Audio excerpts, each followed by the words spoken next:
What it do, y'all? We back with another episode of Wrestling with the Exotics. It's your boy. You already know what the hell going on. And we're going to be breaking down some news this week, man. Let's get right into it, bro. What's the first thing that you got for us? I just want to kick off the show and talk about Swerve challenging Hangman to a match at Wrestle Dream October 1st. Going to be AEW's first installation of this pay-per-view, and I'm interested to see Swerve pick up this victory, potentially make his claim for a World Heavyweight Championship run. And I can't wait to see that. What do you think about that, bro? Yeah, that kind of run is long overdue. A lot of people say that Swerve is not a main eventer, but from what I've seen over the past 5 years of watching this man wrestle, this man is better than a lot of the so-called wrestlers that we have now today in today's time, and it's one of the people that aren't just here for the check. So seeing him get that World Heavyweight Championship would be definitely much deserving. Could agree with you more, but I think seeing him go against Hangman is going to be great because they're both heavy hitters and they clash styles, but at the same time have the same style because they're well over 220 pounds, but at the same time do a bunch of flips, but incorporate the fact that they can manage a lot of weight on their backs, you know what I'm saying? So I'm expecting to see a lot of throwaway moonsaults from Hangman. I'm expecting to see Swerve flying off the top rope with them side kicks to the head. Overall, though, even though Hangman is my dude, I want to see Swerve pick this win up because I feel like for his career it's vital. Especially the fact of how like Christian Cage came out there and tried to say he didn't even lose his match for his team and how pretty much that it's basically Swerve's fault. And I liked how Swerve came out addressed when he came out from that casket that he thought about Hangman. And it made sense to me because out of all the people who are main characters in AEW, Hangman's the perfect person for him to spar and have a bout with. Just because Hangman is often by himself, and at the same time, I don't see him having to be able to tell this same story with Kenny Omega or the Young Bucks. So I feel like this was just the right choice. So hoping to see Swerve pick up this victory in his hometown, October 1st. Up next, we got Becky Lynch winning the NXT Women's Championship. This is a great victory by her, but it was honestly a layup if we're being honest. Everyone knew that she was about to take Tiffy down. And Tiffy was a great champ for the meantime, but NXT's trying to go in a different direction, and I think having Becky Lynch as your NXT Women's Champion is a great way to start. What did you think about that win against Tiffany Stratton? Exactly how you said, bro. It was a layup. So I don't feel like this was even really anything vested for Tiffy. Like, it's just kind of funny because people were saying she was buried. I don't see her being buried because she's No, not at all. She's too nice to be buried. She's clearly going to take the championship back. She has the in-ring ability and also has the fatigue in-ring to where I see that she only lost due to inexperience. She didn't it's lose. Kind of like that Braun Breaker deal. You know, when Dolph came back and beat him, and then Braun Breaker ended up getting it back. Yeah. I can see the same thing going for Tiffany. I definitely see that Becky is just there to make a claim to NXT so that way she can join the 4 horsewomen that she's a part of and say she's held that belt, even though it's been long overdue. I feel like Tiff is using this so that way she only lost to someone who's main event at WrestleMania. She didn't lose to anybody that's a scrub. And she's going to come back and take the belt from Becky. So once she's in that second ring, it's going to feel a little more harsher, a little more a sting to it, you know what I mean? Before she's called up to the main roster and to continue this feud that they just sparked in 2023. I do see coming from this, though, Becky probably being on the promotion for 2 months just because I know she is there to bring legitimacy to the brand and trying to execute and get away from that whole developmental plan that they're going on. But at the same time, she's big time back. She doesn't want to be on NXT. That's not the big time. Even though she's making it the big time, you get what I'm saying? So I see no mercy. Even maybe she might lose this, but I feel like she's gonna really draw the ratings, and at the same time, like we're gonna see some comedic but really timed entertainment from Tiffany and her on screen leading up to that match. Facts. Next, I want to bring up Daniel Bryan is going to be taking on Ricky Starks next week on Collision in a Texas Death Match. I personally cannot wait to see this match. I'm hoping that Ricky will win because I see him needing to get this victory because, like he said, he never tapped out. He passed out at the prior pay-per-view, and I feel like Bryan Danielson, is clearly giving him the rub that CM Punk was supposed to. Pause. Like how Punk was pretty much elevating Ricky's career. Ryan stepped in, because if not, he adds more legitimacy to you beating than CM Punk, because he's had a more successful career than CM Punk.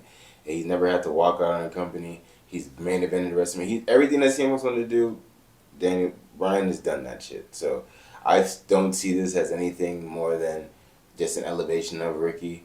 And it's kind of funny because WWE is eyeing him. So couldn't happen at a better time. So Ricky, if I was you, I'd say if anybody was to be, I'd be okay with MJF losing the title to, it'd be Ricky Starks. Because he's beaten Ricky already.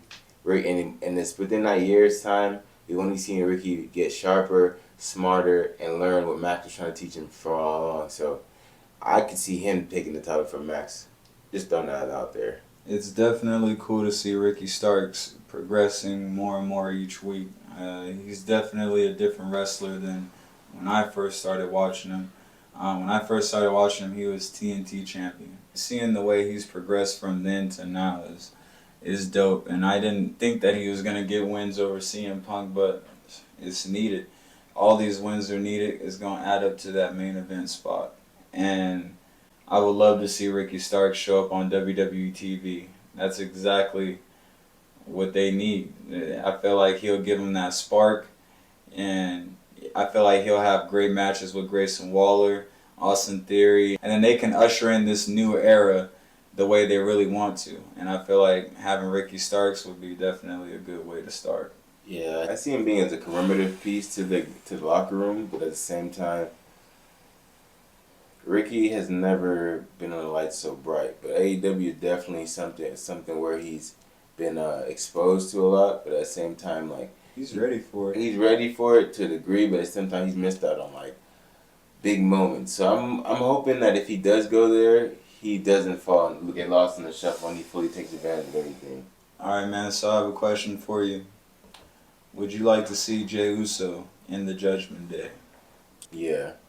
I have to agree with you. I feel like that would be a real good fit for some reason. Yeah, you know, opposites attract, and it's one of those type of things, because Jey is definitely opposite of all of them, but they're all opposite from each other. That's why they're all attracted to each other in that one group, and they all kind of aid each other in a way. Like when somebody's lacking in promo, like there's always fucking Finn to spice it up, like, yeah, Dom, or some shit. Like, you know, they just add on to each other. So I feel like they'll help this main event Jey Uso character, you know, and help him progress in the direction that he wants to. He doesn't have to go full on heel as far as, like, you know, hoeing people and beating people up like he was doing for Roman, but just be more for yourself. I literally just want him to be a Sammy. I literally want him to be the Sammy version of the Uso in the Judgment Day. That sounds kind of rough, because Sammy's a goof. No, but it's like he's going to win, because obviously Jey still has that mentality to win, but I want him to cause friction within the group, but he's there benefiting him to where they got to kick him out, because I want him to collude with them for a little bit, and everything's going smooth and shit, because it's a swerve. No one's going to think the main event Jey could even click with them, and it's going too good, but someone in the group's getting jealous, or he's not, like, he gonna have a problem with Damian. I don't feel like it would, like, be his fault necessarily, because Damian's already been kind of ruining it. That's my point. I feel like Damian was gonna have a problem with him after a time, and there was something like that, and he could conclude, and then strange enough, he'd want him on the team. Exactly, but then he could see, but then he could be like, remember, you gonna want me on this team. I thought we were all equals. I thought you said no Roman, but I'm starting to catch a vibe, like, oh, so I'm gonna make my way out, shit like that. Because that'd be funny if Jey Uso was the reason the Judgment Day basically started to break up, just how Sami Zayn basically is the reason that the Bloodline started to break up. So I feel like that would be the perfect way to really captivate how main event Jey Uso could really be a thing, because look at what Sami did after that main event status. The only reason he isn't on TV more is because Kevin keeps getting injured. Yeah, I definitely believe that Jey Uso joining the Judgment Day would be good for his character and his career, for sure. So, man, I've been thinking about this for some couple weeks now. What do you think about Drew McIntyre turning heel slowly but surely? It's something that I've been promoting on this show since we started this show back in November. Drew, you trying to be this nice guy and happy-go-lucky, like, it's ruining your character. Like, when you used to come out and you was that scrawny nigga with the slick back hair talking shit, and really doing people bad like a Scottish Randy Orton, that's when people took you seriously and gave a fuck about what Drew McIntyre was on. Actually even feared Drew McIntyre because you knew if you had a match with him, you're probably going to get hurt. Like, not like seriously hurt, but like, nigga, Drew McIntyre didn't do nothing like.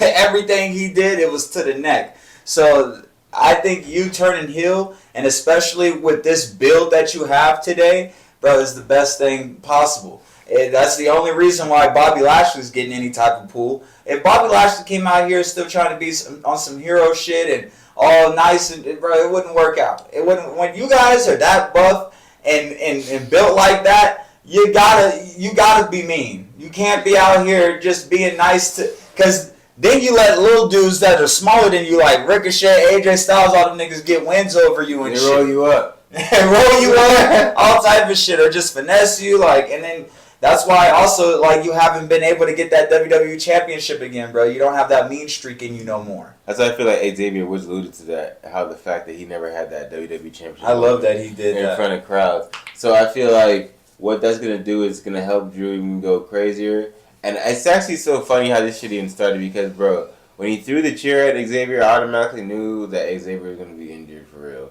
Because you I thought can't, he was gonna shake it off. You can't. No, I did not. I didn't think that at the moment. I saw that at the moment. The moment he threw that shit at him, the velocity. I was like, yeah, he's done. I don't. He's not gonna be wrestling next week. Like, what on fucking earth led him to do that?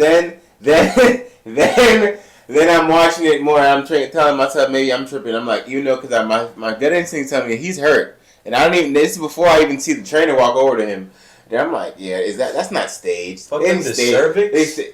That's his spine. That's his spinal. So like he literally fucked up his spine. So it's doing. He wasn't facing the chair. He threw him in the back. No, that's how I threw the chair at him. He threw it at his face, but he threw it at his neck. So he got whiplash so crazy. He fucked up his spine. Him scorpion. Damn. So he's like, so his spine was all fucked up. So I'm like, but I knew how he threw that hard. He threw that chair because like. Usually when they throw those chairs, they're in the ring or do something or nothing like that. But he threw that shit just like a dart right at his face. So that was like head on to like... effortless. He had no choice but to just jerk like that. So I personally think that was crazy because that was a real life injury. If I was him, I wouldn't fuck with Drew either.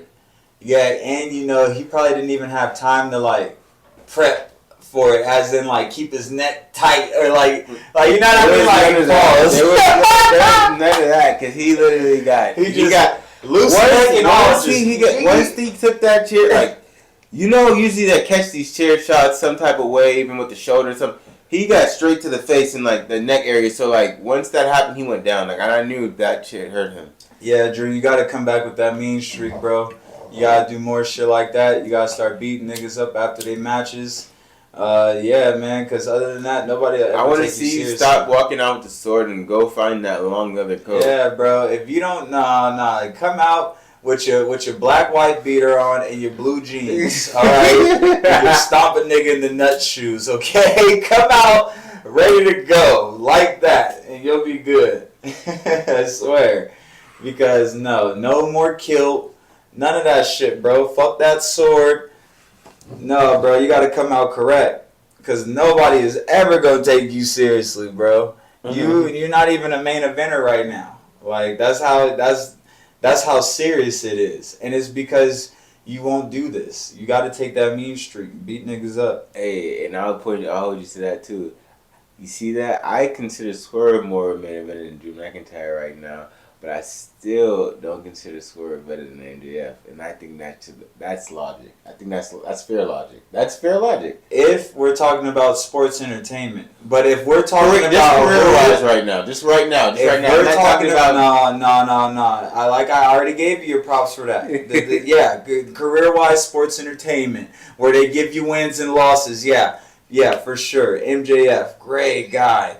But if we're talking about skill set. Who has a better skill set in the ring, who can really do everything that you ask. Get your vibe.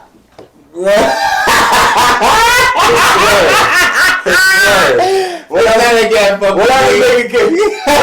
can make a nigga do that? Nobody. So It's Swerve, y'all. Like, come on now, don't play. Come on, man. If you know, you know. Okay, Swerve is literally darker than both of us, and he moves like a luchador. Does moves that luchadors can't even do. Okay, go check the film. Go check out Kill Shot on Lucha Underground. I guarantee you, he'll change everything that you ever thought about that man. I swear, that man has been the main event, and this is just his time.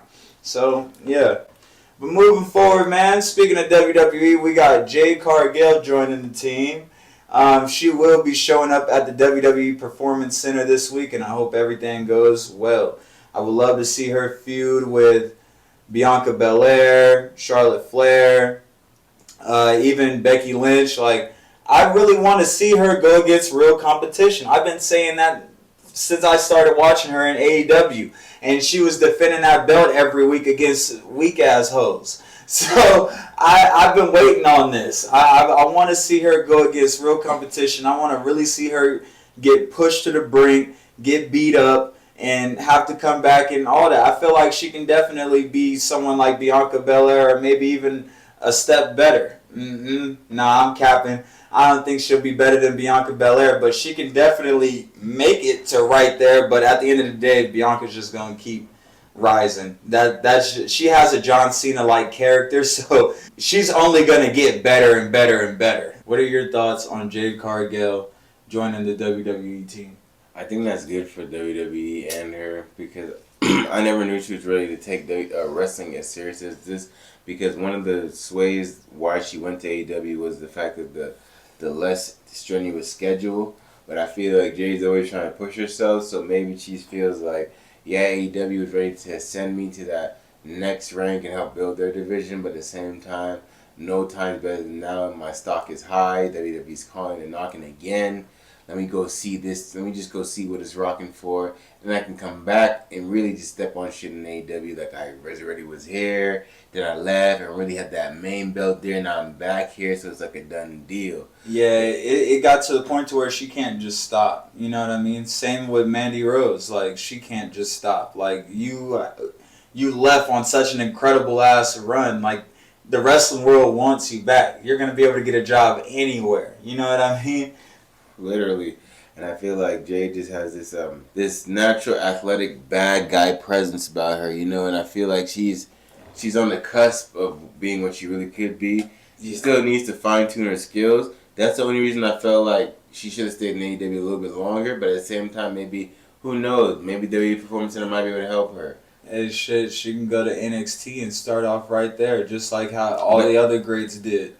I know there's a lot of greats that did that, but I feel like she's kind of arrogant, and that's what she was going to at first. And I feel like that's not how WWE was able to sign her this time. They were able to sign her because they pitched her that main roster. I mean, but look, bro, if you and me are talking about the fastest way for her to get a women's championship, NXT. It would be that. No, I agree. I agree with you. She's not about to just come in here and jump in front of the line and take from these other names. But I kind of would do what they did prior to her. Put her in another kind of very dominant reign. Maybe even link up with Bobby Lashley and them. Like, even though I see them putting her on Raw, I would like her to be on SmackDown just because it could be more exposure for her. But I definitely see them putting her on Raw. But yeah. I feel like what it would be best for her would be to have a very dominant presence, like something like a undefeated streak in a sense. After I'm not saying she has to debut anytime soon. She could be in the Performance Center wrestling with like someone who has a build like her, or maybe has like similar skill set. You know what I mean? So it's like she's able to, like a Raquel. I'd love for her to like prep her and like wrestle her for like 3 weeks just because Raquel. Why not? It's not fair to Raquel, bro. Because Raquel just gonna get beat up. Like, Raquel don't need no more slander, and she just don't need to be degraded anymore than she needs somebody strong and big, bro. You know what I mean? That's exactly what she needs to wrestle against. So I feel like that'd be perfect. And then you have her debut on the roster. She starts beating people up, kind of similar to how Nia Jax debuted, but a re-debut, but only it's not on that tip. She just doing it whatever. She barely cut the shit. Like, she cutting promos she wanted to talk, but she don't always got an explanation till we finally see her build that resume and be like take a claim for a world championship. Right. I feel like that's the perfect way to really tell her story this way, because AEW kind of let it up to be weak competition.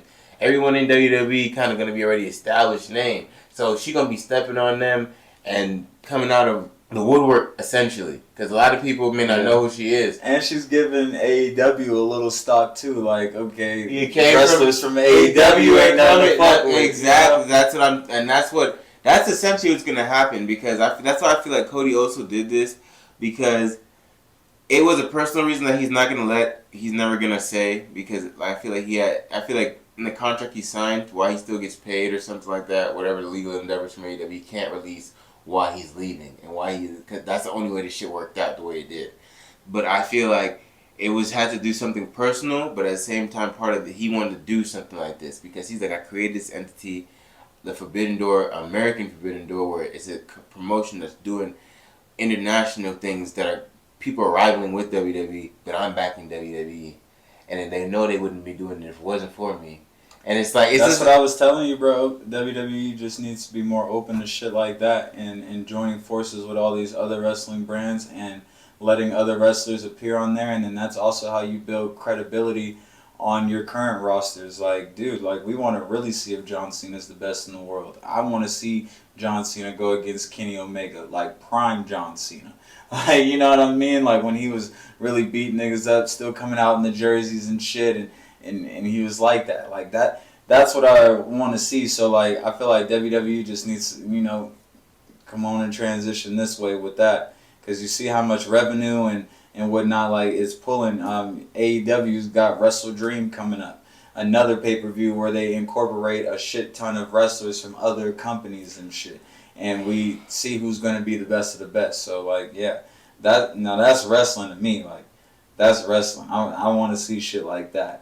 Unfortunately for AEW's side of the story, though, sometimes they don't have storylines leading up to it, and we just get random dream matches. So far. But I was thinking in my head, though, like, it literally has to just be that, though, for it to not matter about a storyline, though. Like, it has to be a dream match. It has to be a match that somebody's going to give a fuck about. And the competitors also have to be seriously competing in the match. Like, in other news, I just want to refer to LA Knight's big victory over The Miz, stamping it 2 times in a row. No special guest referee. 1, 2, 3, BFT, your winner. Whose game is it? LA Knight. Yeah. And then he cut a promo that was great. He basically, it's kind of like a recurring theme I've been seeing within the past week of wrestling. Certain guys who've been on the cusp of being main eventers, who the fans have wanted to see for a long time in the fans' heart, have been main event level guys, are stating their claim that they're there and they're coming for the championship. So I definitely can't wait to see what championship LA Knight gets first. Personally, I think we could just start off with the United States Championship. But I love the fact that he's addressing Roman Reigns, and even Solo's addressing him. He didn't say that with his full heart. Yes, he did. He said it. No, he did not. You know he didn't. That's why you laughing, because you know he ain't say it with his full heart. It doesn't matter if you're Roman Reigns. Right. Shut up. Yeah. You can't not say them, because they know say you're scared. So you gotta mention him so they know what's cracking. You know what I'm saying? And then you got Solo. He's tripping. LA's in his head now. You got Paul Heyman talking about who gave these orders. Who's you? Don't worry about him. Don't worry about him. You gotta worry about your brother. I'm loving this, because this shows me LA Knight is here to stay. He's having a long-term run. You don't get mentions and you don't get mentions, promo segments with Paul Heyman, mentioning Roman Reigns, doing all these things if you're not a main event level star or in that aspect. Look at all the people who've done that type of thing. Logan Paul, Kevin Owens, Sami Zayn. All people that he's fought led up to that big match with Cody at WrestleMania. So I'm loving this, man. What do you think is gonna happen with LA Knight? I have no clue. I think he's definitely barking up the wrong tree. And I just feel like he just need to slow his roll. I think he need to just rack up some more wins and then challenge for a mid-card belt and then just go from there. Because Seth Rollins, all I see is him stomping LA Knight out and laughing. Like that. And then leaving. Okay? And then Roman, all I see is him Superman punching LA Knight, him looking goofy as fuck in his little tight ass man draws, and then getting speared. Okay? And then Roman Reigns is like, see, I'm the one.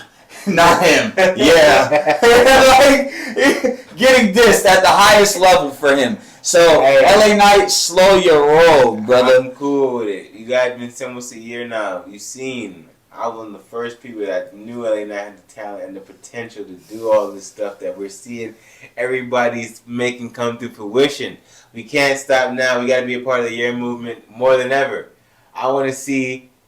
That face ain't stopping the yeah movement. It wants to so bad, but it's not, because whose game is it? And we can't wait to see. Ain't nobody trying to stop no movement, man. I want to see LA Knight succeed. I just think he need to go about it a different way, because, bro, just him possibly beefing with John Cena, like, which could have happened after that shit at Payback, where John Cena took off his shirt and they got the face off. You know what I mean? Frowned upon. Yeah, that could have went sideways. And then, like I said, John Cena ain't won in a long time. So, bro, LA Knight is sensitive right now, because a loss to a big name could derail everything that he's got going on right now. Yeah, you can beat John Cena, but you're not beating Seth, you're not beating Roman. And it just takes one L from one of them niggas to throw you right back down to the mid-cards where you belong, bud. So just slow down, man. Just slow it down.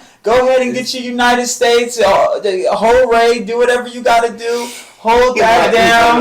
Because he's not going to be able to do it and nobody else. If Bobby get it, LA Knight is not beating Bobby Lashley. And he is not allowing that shit. And if he do beat Bobby Lashley, WWE, you better count your fucking days.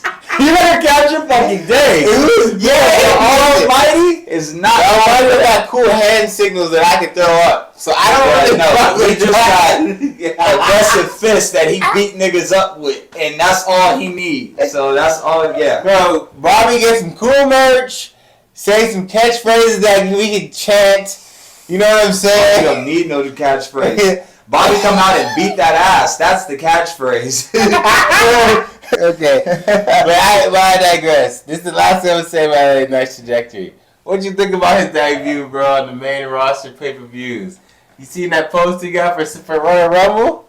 Top left corner, bro. Big things coming. Little MVP used to say.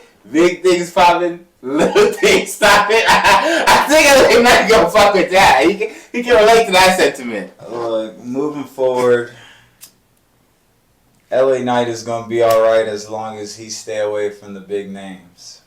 Alright, but in other news, I definitely have to talk about Dwayne "The Rock" Johnson's return to Friday Night SmackDown. And it was something that nobody was expecting at all. I'm low-key pissed because Twitter ruined it for me. I couldn't even be surprised. That's another thing that I hate about wrestling today. Like, ain't shit ever a secret no more because of social media. Like, niggas know all the dirt on these wrestlers. Niggas know what the matches is finna be next week. With the whole fucking... They just know what the whole flow is every week. You can't get on fucking social media or something without seeing, oh, this is what's going to be the matches next week or something.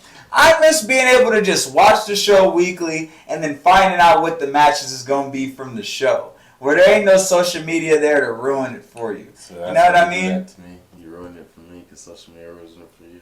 What do you mean? Because sometimes you see it already. You was going to see it already. I block everything. I get in that mode. I lock in. I get away from the socials. Get in YouTube mode. But I know you don't do it on purpose. But I hate that. Nah, but it's not even just. I hate that I can't watch certain shit because of Twitter, like you said. It's just at this point. Nah, but look, check this out. Like the whole Bloodline story, for example. We knew what was going to happen before it even got to the end of it. Yeah, because they were throwing out there. Like, they were throwing out ideas that was already going around. Like, nigga, you see all of this shit online every day. I don't support that. Like, that shit is so annoying. Like, niggas can't just sit there and enjoy the wrestling because the whole flow was already told on social media. Like, yo. I just feel like at this point, WWE gotta be like, for example, like Cody coming back should have been a better kept secret. How do you keep Dwayne Johnson a secret, but you can't keep Cody Rhodes? Like, yo, at least like Twitter exposed Dwayne being there last second. I knew for a fact Cody was gonna be at WrestleMania. Yeah, but we knew Cody Rhodes was gonna pull up like 5 months before he got there. Yeah, like that's what I mean though. Like it's never just a secret no more or a surprise. Like I feel like that's also kind of sucking the life out of wrestling at the same time because it's all like, yeah, we already know who's gonna win this match. Like we just want to see it at this point. Yeah, we just want to prove ourselves right by seeing it. We literally every pay-per-view we get on this show and we tell you guys what's gonna happen bar for bar, and what happens? It happens bar for bar every fucking time. So that's what I mean. Like, and it's not just because of what we see on social media, but that's also just like how predictable the products are nowadays. You know what I mean? The only thing I'll give the edge to AEW, sometimes they swerve it. And like he'll can't even admit that because he's thinking Kenny Omega's going to beat to beat him.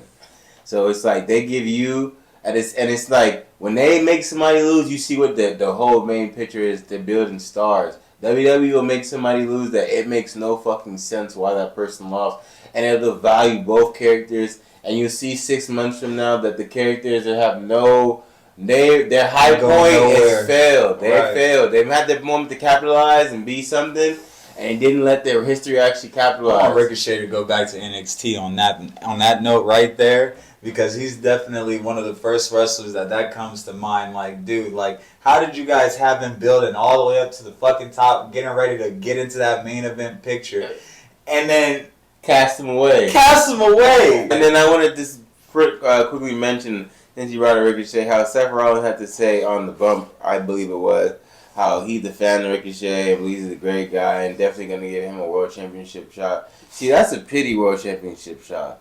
And that's not a pity world championship. Wait. That's well deserved. No, can I say that's why? Well deserved. Because why? He's the highlight of the night. You got to pay him off. Pay him off. He deserves that fucking title match, even if he loses that shit, bro. Look, I'm not saying I never say he don't deserve it, but I'm saying that as a pity thing because Ricochet is a very talented wrestler, but because WWE is pissing away in the things that they just allowed with his character, seeing how he was one of the first people to ever hold the North American Championship, seeing as how he's one of the people to say he could beat Adam Cole, seeing as how he's one of the people that like called up to the main roster from the jump. He was always ahead of the curve, doing everything spectacular, like you're saying, bro. I don't feel Seth Rollins shouldn't have to get on there and basically throw it out there that he's gonna give you a match. He was supposed to be already in the card already, like fighting for that shit. At the end of the day, like he fought Logan Paul, bro. Well, at the end of the day, I look at that as endorsement as well. That is endorsement because, if you guys go and Google right now who the best wrestler in the world is, it's Seth Rollins. If you go look at who PWI just listed as the top 10 wrestlers of the fucking world, Seth Rollins is number 1. And the best fucking wrestler in the world is a fan of Ricochet. Somebody that I've been telling y'all for months is really like that. So this is deserving. That was an endorsement on Ricochet, and he deserves that. He deserves that, and he deserves this World Heavyweight Championship match that's coming to him. Because, bro, like you said, he's the highlight of the night. He does impressive shit. He can do the John Cena moments where he's lifting humongous ass niggas compared to him up above his shoulders, and he will actually throw them over his neck.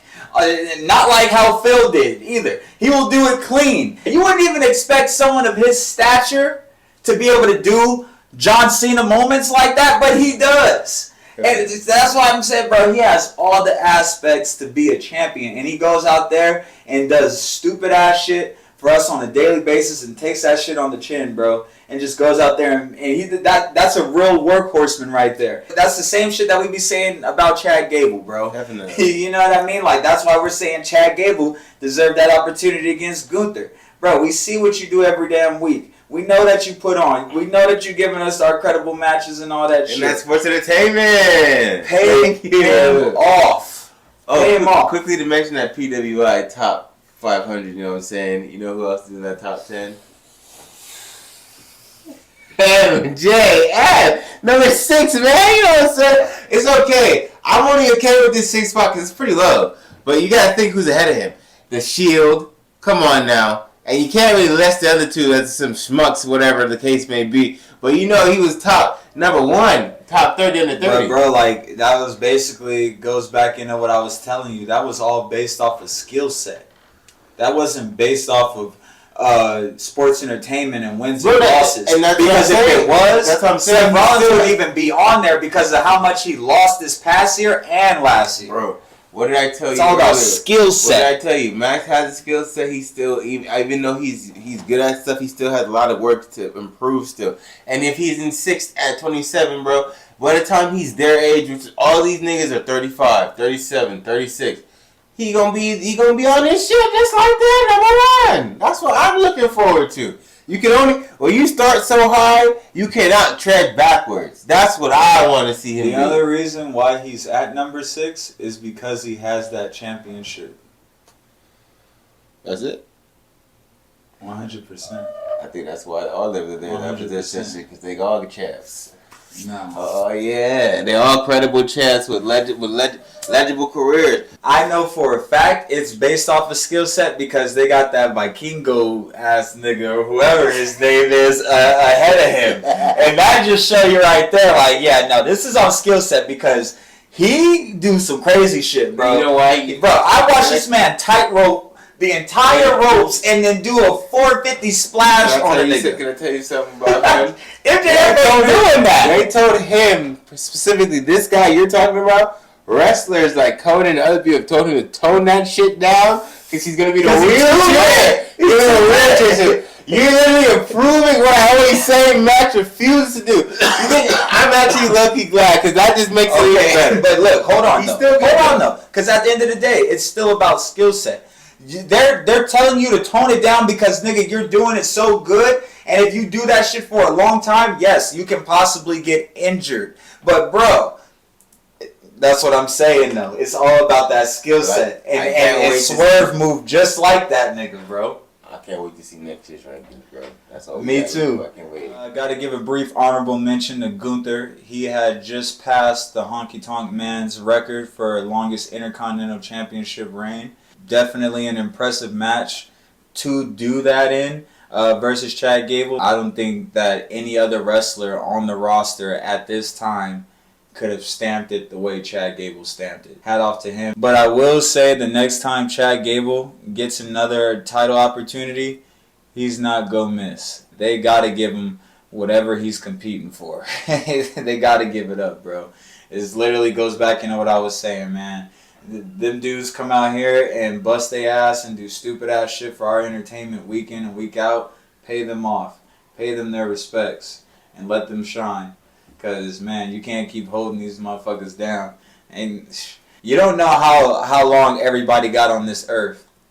Look at Bray Wyatt. We did not expect him to just die. We was expecting him to show up like a few weeks ago on SmackDown.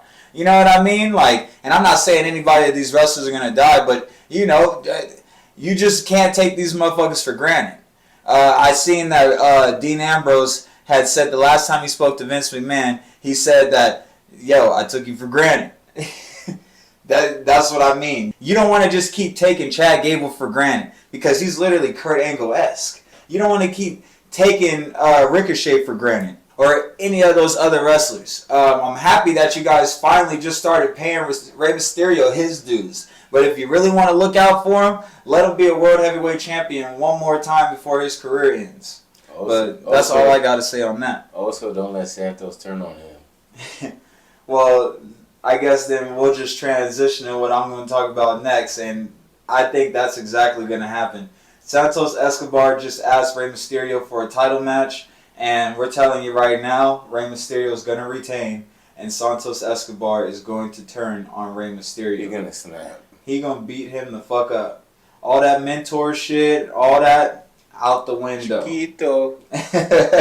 He about to beat Ray up. And it's very unfortunate because It's a pattern. It's a pattern of Rey. Any group that Rey Mysterio has ever tried to join and or created, they just turn on him every time. They beat him up because he wins too much. Exactly. He's like, you just gotta find a way to win, huh, Ray? Right, and you don't put us over. they be getting mad. They all cheer you, right? They all cheer you. Some dark times was watching Eddie Guerrero really hate on Rey Mysterio. Yeah. Like, really hate. Like, and you can kind of tell, like, I don't get. That's real. Yeah, that's low key real. I can't. There's something in my heart telling me that Eddie kind of feel like this. Like, you little motherfucker, you over here doing all the cool moves, getting the kids to fuck with you, and you got the mask, being cool. And I think Eddie was just not having that shit, bro. That's why Eddie would do him extra bad. Like, Eddie's like, you think you're better than me? You really think you're better than me? Kind of like, does these people love you, Holmes? You know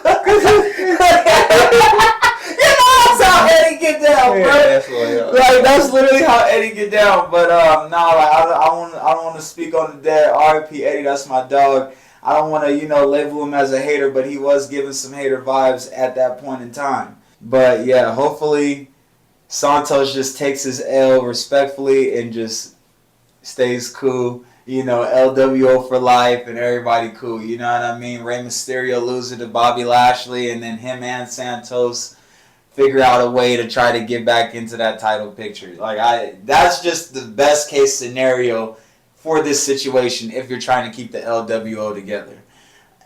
As far as Joaquin and the other dude who I just cannot remember at all, it took me 1,000 episodes to remember Joaquin's name. They're a horrible tag team, and the Street Profits are about to expose them, and I think the LWO is just it's going down. It's going down. And it's unfortunate because it just got started. It literally just got started. It's Hispanic Heritage Month. Shouldn't go down. Not this month. Not this month, but in the months to come, you guys can definitely expect the downfall of the LWO. And it's going to start off with Santos Escobar turning on Rey Mysterio. And pretty soon, the brothers is going to leave.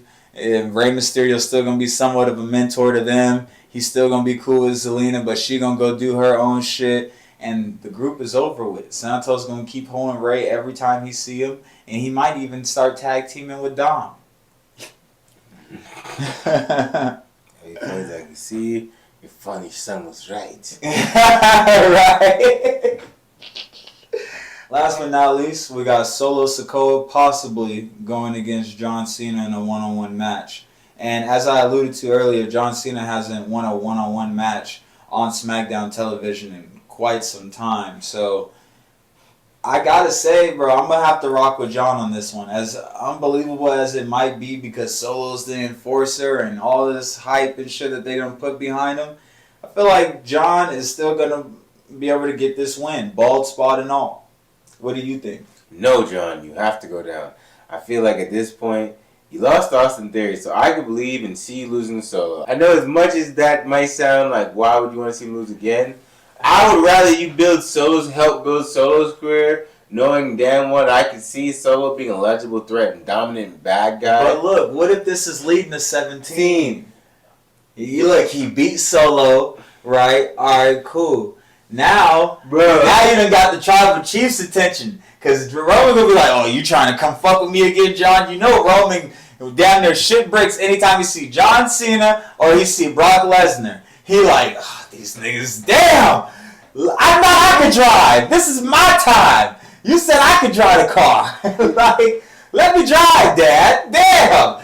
I always think back to that promo where John Cena basically sunned him and left that nigga speechless, didn't know what to say. Roman was just smirking like, oh, awkward as shit. So, yeah, I really hope that this leads into 17. So I'm just gonna... I'm going to stay positive vibes. I'm going to pray. I'm going to do all of that. Roman will never be left speechless again like 2017. And John probably ain't never going to get 17 right now as we speak. Because I'm tired of giving hope. Because John Cena's in my top 5. But I'm just tired of giving hope to this nigga and hoping that he will get a win to catapult him into that 17 nigga until he makes up his mind and definitively. Because you know this one thing. This is how I know John's out of the loop mentally, and that's why I fully given up on him. I don't give a fuck about what he does in the ring. I'm happy to see him, but I don't want to see him win because he doesn't give a fuck, bro. This nigga has never said, I'm coming for 17. I'm going to be 17. You know how casual it is to say 16 to him and about him? That shit is not on his mind. I don't care about that shit no more. Because I know he doesn't care. Until I hear John... You know, at least I can say... You care about that more than him. Until I see him say that... Look, check this out, though. I'm happy that everybody acknowledges that he's the greatest of all time. That is the label for John Cena when he's announced on WWE television. And yeah, Roman Reigns is the GOAT. That's what they say. But they know for a fact who the real champ is. Don't forget it, nigga. It's word life, but still, that shit's just so funny, bro.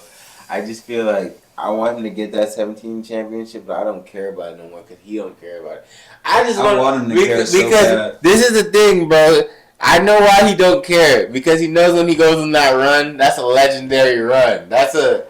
Nigga, I'm getting everybody tuned in on this motherfucker because they watching me again. He don't want that. He's looking like he's in great shape. He don't want that pressure. He doing this shit as a tester. He doing this shit as a tester to see if it's hitting for. A good tester. And I feel like WWE is at the same time with all the shit that AEW calling that nose over there with their whatever the shit that they're doing. WWE got to get back to their roots and provide that nostalgia at the same time with the new shit they got going on to show why there's nothing like WWE. You know, if John Cena come back and have another title run, that's what I'm saying. Of any title, bro, it would literally blow AEW's viewers out the water. Bro, all that shit is going out the water, bro. Well, he's here now. He ain't winning. So I'm talking about he got to. I'm saying like he goes on another. I see that world title reign. I don't want to see any title. I want to see world title. I want to see world title, but I'm just saying, like, if he got an Intercontinental, if he got a United States, I guarantee you, people are tuning in more than they already do. Normally, yeah, a little bit. They know John Cena's gonna be on television every week again. A little bit. And all those people that like seeing him in movies, guess what? They're gonna be watching him here show out on WWE television every week again. Yeah, he's definitely. But we're talking about in a what if type of deal. Yeah, John's a GOAT though. He's definitely he's in my top 5. Appreciate everybody out there watching with us. Again, it's your boy, the Franchise Kid, Franchise Jerry, and I got my dog with me. Think I need a Fiji water. You know what it is, man. And you guys have been watching Wrestling with Exotics. Make sure you guys like, comment, and subscribe, man. Share this shit with the world, y'all. And turn on your post notifications so you know every time we drop a track. And make sure you guys go check out our shop at pcfshop.myshopify.com. We got something for everybody on there, man. Guaranteed. Peace.